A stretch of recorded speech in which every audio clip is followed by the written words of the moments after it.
Quando Zeus venceu seu pai Cronos e se tornou o Deus Supremo, Zeus tinha passado por muitos atos heróicos, batalhas grandiosas, e não queria que essa luta fosse caída no esquecimento. Zeus resolve então ter filhas que vão inspirar essa lembrança. Zeus teve 9 filhas com Mnemosine, a deusa da memória. As 9 filhas foram chamadas de musas, elas cantam toda essa coragem, e todos os feitos dos deuses olímpicos nessa guerra. As musas cantavam o presente, o passado e o futuro, acompanhadas de Apolo. Apolo é um dos filhos de Zeus. Era descrito como o deus das artes e protetor dos poetas. Apolo é o símbolo da inspiração profética e artística. E ele se tornou o líder das 9 musas. Um dia a musa Calíope se envolveu com Apolo. E dessa união nasceu Orfeu. Orfeu cresceu sendo cuidado pelas musas. Apolo ensinou Orfeu a tocar, e as musas ensinaram a fazer versos para cantar. Dessa criação saiu o maior poeta e músico que já viveu. Orfeu era inseparável de sua lira. E quando ele a tocava, as árvores das florestas dançavam.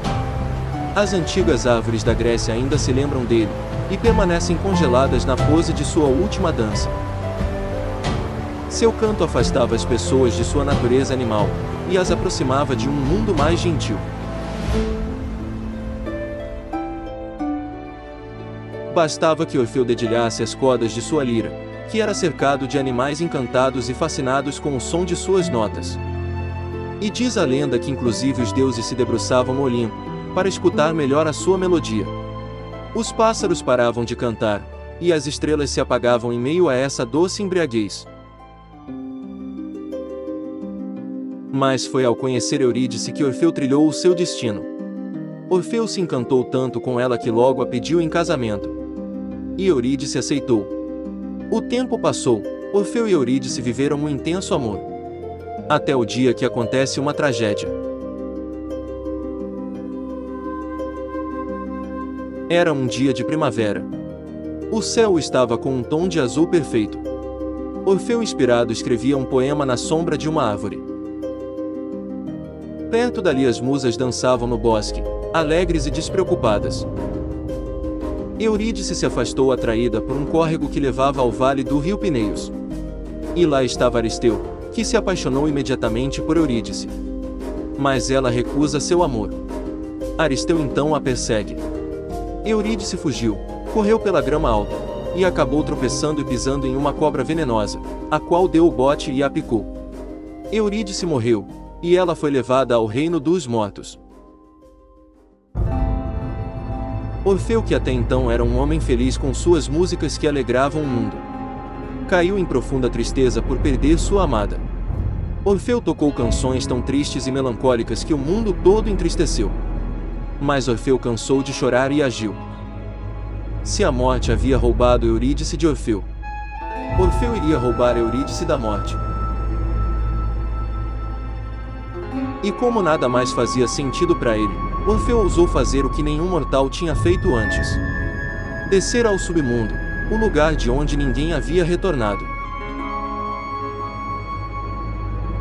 Orfeu começou sua jornada, passou por lugares estreitos, ofuscados, cheio de bolor e de podridão, atravessou caminhos escuros tomados por uma espessa névoa.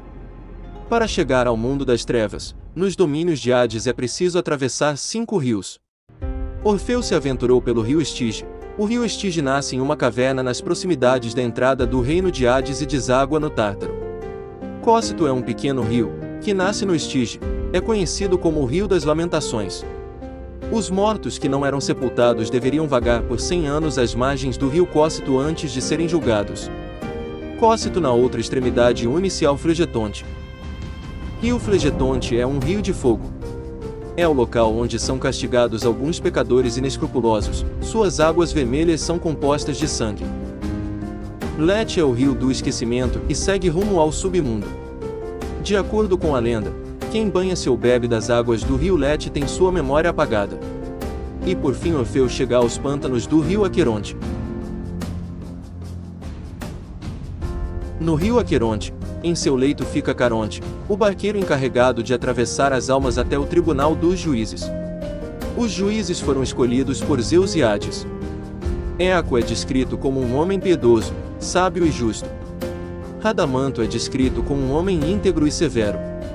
Minos é descrito como um homem calmo, frio e racional. É dele o voto final, no caso de indecisão entre Eaco e Radamanto. Conforme fosse o julgamento, a alma do indivíduo era encaminhada a um desses 3 lugares. Campos Elíseos. Para este local eram encaminhadas as almas boas, das pessoas justas que propagaram a benevolência na sua passagem pelo mundo. Campos Asfodelos. É destinado aos que não foram considerados nem mal, e nem bom, mas simplesmente irrelevantes. Tártaro era o local dos homens maus, pecadores, criminosos, injustos e tudo de pior que poderiam ter sido quando ainda vivos.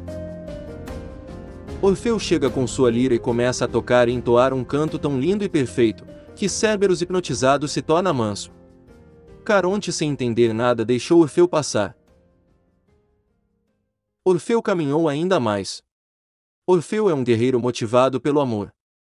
Seu amor por Eurídice o levou até Hades. Hades, o rei do submundo, ao ver Orfeu diz: "Você ainda não tem a aparência dos mortos. Não sei como você conseguiu chegar até aqui, mas espero que o que te trouxe aqui seja convincente o bastante."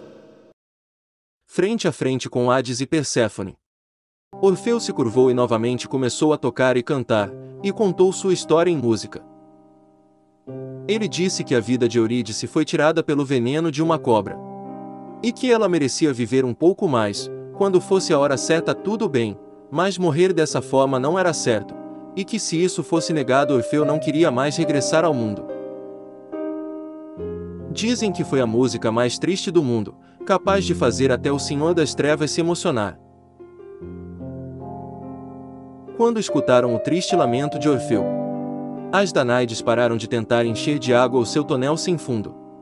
Tântalo deixou de tentar beber a água e pegar os frutos que constantemente se afastam dele. A roda de Ixion parou de girar. E Sísifo descansou ao lado de sua pedra. Tudo naquela terra de desesperança pareceu tomado pelo canto do poeta. Hades e Perséfone se comovem até chorar. E concordaram em permitir que Eurídice voltasse com ele para a terra, mas com uma condição. Deve seguir na frente dela, sem nunca olhar para trás, até que chegue a luz do sol. Orfeu concordou e partiu. Alguns passos atrás Eurídice o seguia. Ele fez de volta o mesmo caminho da vinda. A luz já estava muito próxima, a apenas alguns passos dos raios de sol. E foi neste momento que Orfeu se virou e olhou nos olhos dela. Foi o último olhar. Eurídice estende seu braço para que Orfeu segurasse. Mas já era tarde. Eurídice desaparece na escuridão. Sua felicidade em ter seu amor foi obliterada após seu esquecimento da ordem de Hades. Orfeu viu o corpo de sua mulher chamada Eurídice se desmanchar diante de seus olhos. Orfeu se joga aos pés do Rei das Trevas e sua rainha. Ele implora, mas em vão. Orfeu quebrou o acordo com Hades e Perséfone. Nada poderia ser feito. Orfeu voltou à superfície e ficou perambulando durante 7 dias sem beber e sem comer. Eurídice, eu te amo. Amo você de todo o meu coração, por isso eu tentei de tudo. Mas uma flor que perece não volta a florescer. Humanos, pássaros, insetos e até mesmo as estrelas que brilham no céu, possuem apenas uma vida. Eu estava errado em tentar trazer de volta à vida uma pessoa que já estava morta. Depressivo, Orfeu resolveu nunca mais amar ninguém. O que levou à fúria das Menêdes que tentaram conquistá-lo. Absteve-se de amar as mulheres, porque as coisas acabaram mal para ele. Mesmo assim, outras sentiram o desejo de se juntar ao poeta e sofreram com a rejeição. Sentindo-se rejeitadas por Orfeu, as Menêdes atiraram paus e pedras nele enquanto ele tocava, mas sua música era tão bela que mesmo as pedras e galhos se recusaram a atingi-lo. Então, enfurecidas, elas partiram para cima, encurralaram e o despedaçaram.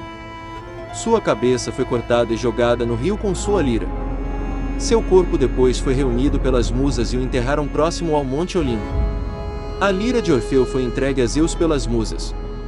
E Zeus a colocou no céu para que a memória deste amante desafortunado pudesse ser honrada.